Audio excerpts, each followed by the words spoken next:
ராஜா ராஜாதி ராஜனிந்த ராஜா கூஜா தூங்காத வேறு எங்கும் கூஜா நெற்றி இல்லை நாளை இல்லை எப்பவும் ராஜா. மகளிர் உதவி தொகை வாங்குறியா? சொல்லு. 1000 ரூபாய் மாசம் மாசம் கொடுத்துருக்காங்க. மொத்தம் 5000 ரூபாய் கொடுத்துருக்காங்க. பிள்ளைகளுக்கு ரொம்ப கொடுத்ததுனால யாருமா? மாமியார் முதியோர் உதவி தொகை வாங்குறியா? எப்படி? 1200 ரூபாய் கொடுத்தாங்க. 2000 சேர்த்து 3200 ரூபாய் கொடுத்தாங்க. அப்படியா?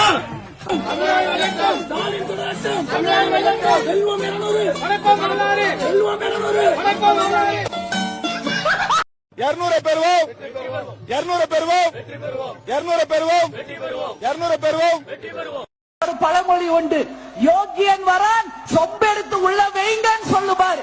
அது மாதிரி தன்னை யோகியராக காட்டிக்கொள்ளும் முதலமைச்சர் ஸ்டாலின் அவர்கள் கஞ்சா கடத்தும் அத்தனை திமுக ரவுடிகளையும் இன்றைக்கு நீங்களே சட்டம் ஒழுங்கு சீர்கேட்டை செய்தவர்கள் என்று அவர்களை சிறையில் அடைக்க தயாரா என்ற கேள்வியை மக்கள் முன்னாடி தமிழக மக்களின் கேள்வியாக இந்த நேரத்திலே நான் கேட்டேன். பார்க்க நல்லா இருக்கு.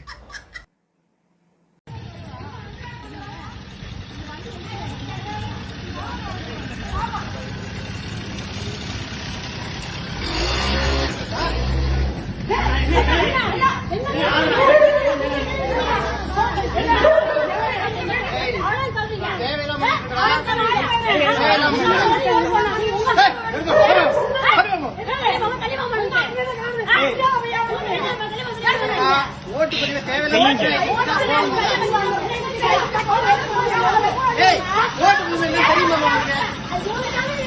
தெரியுமா தம்பி?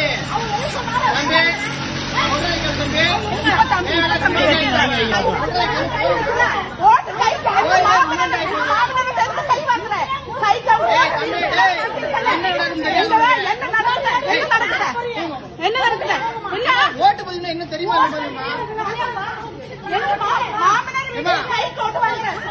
சொல்றேன் கேளுங்க. கேஸ் ஆயிட்டு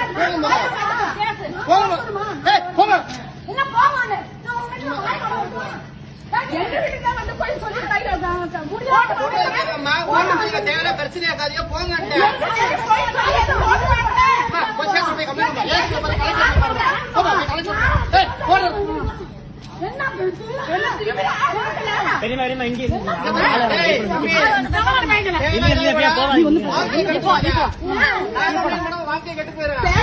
எங்க மாமனார் கையெழுத்து போய் சொல்லி வாங்குறேன். எங்க வீடு தேவையில்லாம எதுக்கு போய் சொல்லி ஓட்டு வாங்குறாங்க? என்ன பிளான் பண்ற? என்ன பண்ற? போய் சொல்லி கைக்கு போய் ஓட்டு வாங்குறாங்க. அவங்க வேற ஓட்டு போடுறாங்க. கைக்கு தான் போட்டு தலை பிடிக்கிறேன். முடியாதவங்களோ திமுக ஆடுறது நாங்க சோம நாங்க பாத்துக்கிறோம். இங்க நான் வந்து ரொம்ப சாப்பிடுறாங்களா?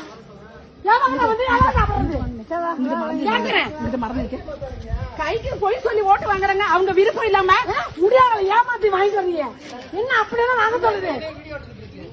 அசிங்கப்படுத்த போற பாரு. தேவையில்லாம பேசுறீங்க. என்ன கையோ தரீங்களா? பொம்பளை கையோ கை வச்சு பாருங்க. என்ன கோவம் வந்துருவேன். நான் உன் வீட்டுல ஆள் போட்டு பார்த்துமா? கவர்மெண்ட் வேலை நடக்கிற கவர்மெண்ட் வேலையை கிடைக்காதுமா? போய்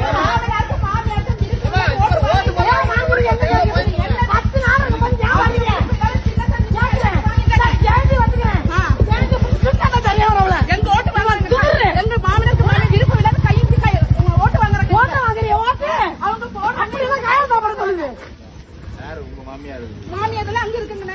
முடியாத அவங்க வேற ஓட்டு போடுங்க. கைக்குள்ள இப்படியே ஓடுறது பயந்துகிட்டு தைரியம் நிக்கணும். ஒவ்வொரு வீடா போட்டு அவங்க கையை வச்சு தட்டுறாரு போயிட்டாரு. எங்க போடுறாங்க